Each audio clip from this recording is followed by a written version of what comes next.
Now that we've done the lightest tones and the mid-tones, it's time to work on the darkest tones.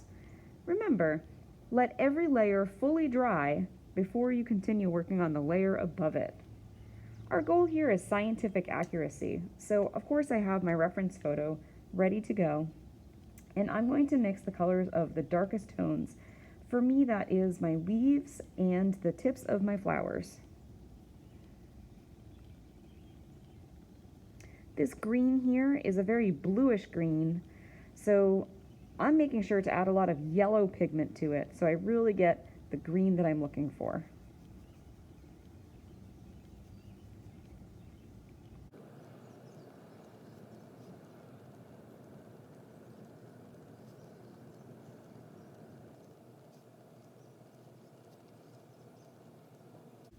Refer to your photo as you continue painting. There are some parts that you want to leave light, and then there are some parts that you want to make sure are much darker.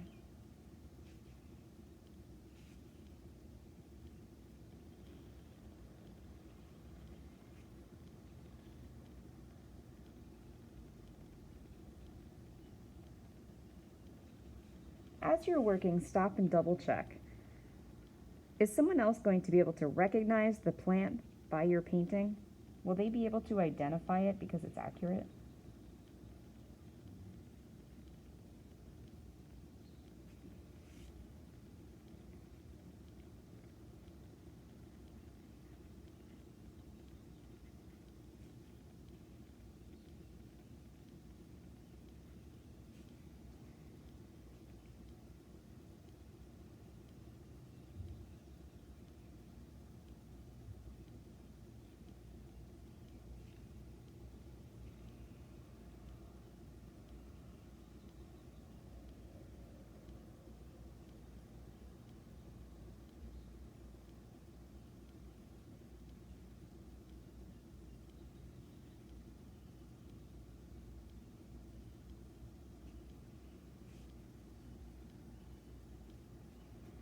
I'm going to let that green dry, and I'm going to mix some purple.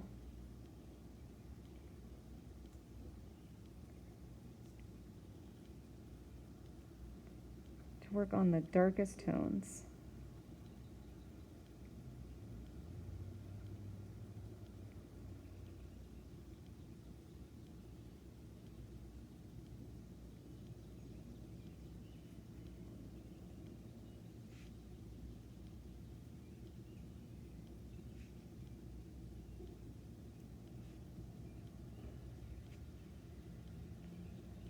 There was too much water on my brush, or too much paint, and I really need very little for this part.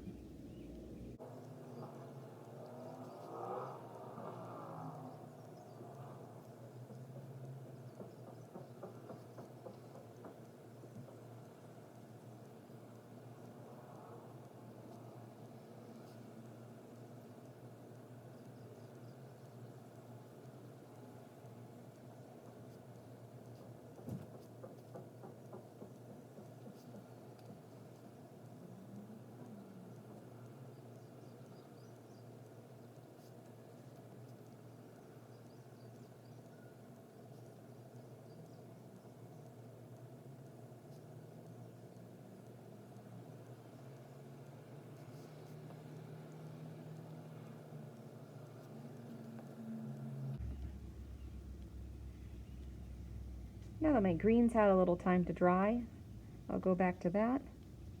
I'll make it even a little darker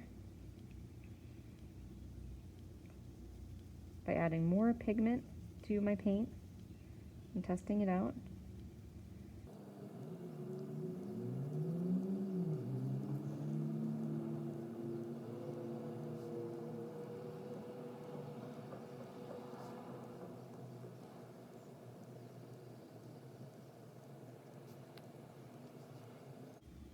Now is the time that I can go back and I can add these tiny parts of my stem.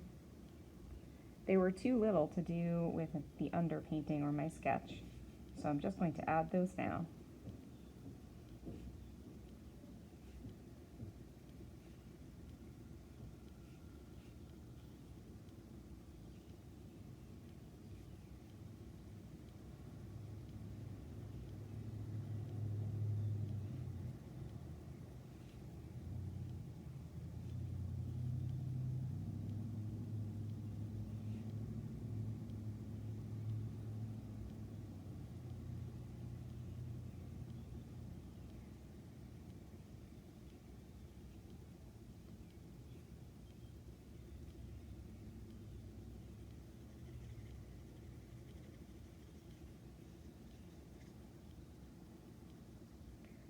And I'm going to mix a small amount of black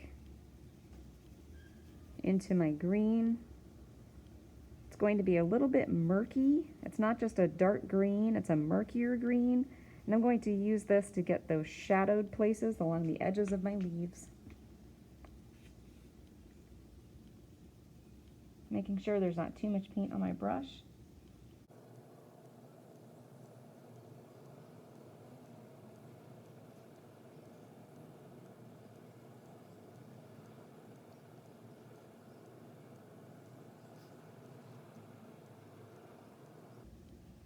I'm going to add this everywhere that I have a shadow, just the very darkest part of my leaf.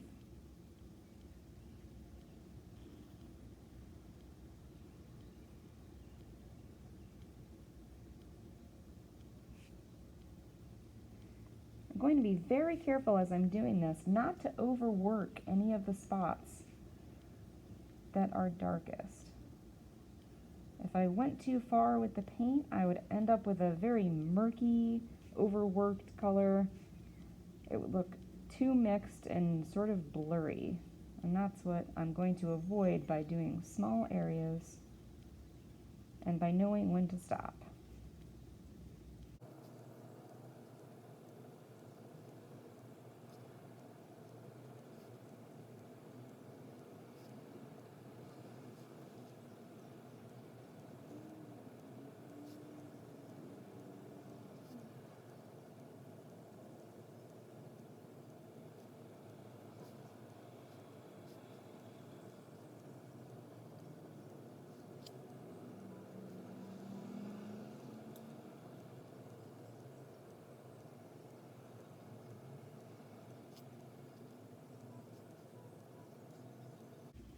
It's important that I don't have too much paint on my brush. I can always blot this off on the towel and then use the bristles to absorb the extra.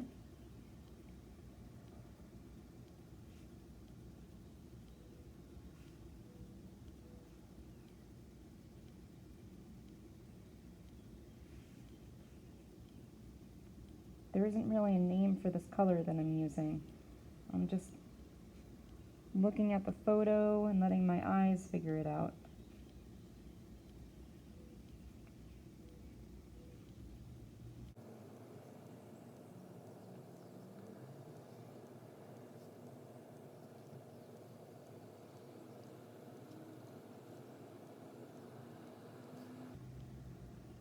I'm going to go back one more time.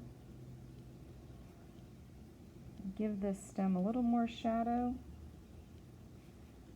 I'm going to do the same on the leaves, or sorry, the petals in a moment. And make sure I have all of the darkest areas.